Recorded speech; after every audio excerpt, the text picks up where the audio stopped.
বাংলাদেশে আগামী দিনে একটাই দল হবে, ধানের শীষ। এর বাইরে কারো কিছু করার নেই, কারো কিছু চাওয়ার নেই, কারো কিছু পাওয়ার নেই। আর আমি যদি না পাই তাহলে আমিও ধানের শীষের বক্তব্য যে পাবে তার সাথেই করবো।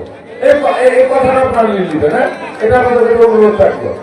কি করতে হলে ধানের শীষে ভোট দিতে হবে। আপনারা শুধু একটাই কথা বলবেন, ধানের শীষ যার প্রতীক তাকে ভোট করবেন, তো এই কথাটা বলেন আপনার সবাইকে। আর আমি যদি না পাই তাহলে আমিও ধানের শীষের বক্তব্য যে পাবে তার সাথেই করবো। এই কথাটা আপনার নিয়ে নেবেন, হ্যাঁ, এটা আমাদের অনুরোধ থাকবো।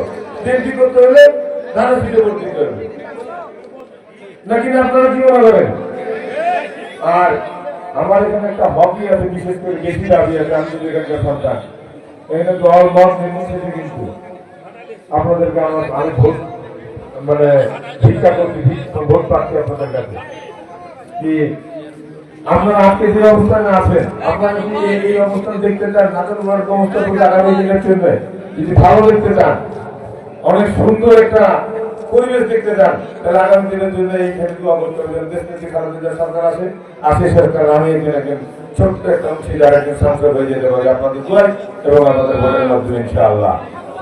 তো আমরা অলরেডি নির্বাচনমুখী হয়ে গেছি, আপনারাও নির্বাচনমুখী হবেন এবং এখানে যারা অনেকে অনেক দরকারি জিনিস করেন, আমি অনুরোধ করবো বাংলাদেশে আগামী দিনে একটাই দল হবে, ধানের শীষ। এর বাইরে কারো কিছু করার নেই, কারো কিছু চাওয়ার নেই, কারো কিছু পাওয়ার নেই। সারা বিশ্বের আস্থা দেশব্যাপী খালেদা সরকার, তারেক রহমানের সরকার, সারা দেশের মানুষের আস্থা বাংলাদেশ জাতীয়তাবাদী দল ধানের শীষ। আর বাংলাদেশের মানুষের মা বোনের আস্থা ধানের শীষ, এর কোনো বিকল্প নেই। তাই অনুরোধ করবো যে ওই ছোটখাট উল্টা চিন্তা করে কোনো লাভ হবে না। আপনারা সবাই বুঝিয়ে বলবেন, বাবা আমি এখানে আমাকে কাছে পাওয়া যায়, ধানের শীষে ভোট দিতে হবে, এই মতো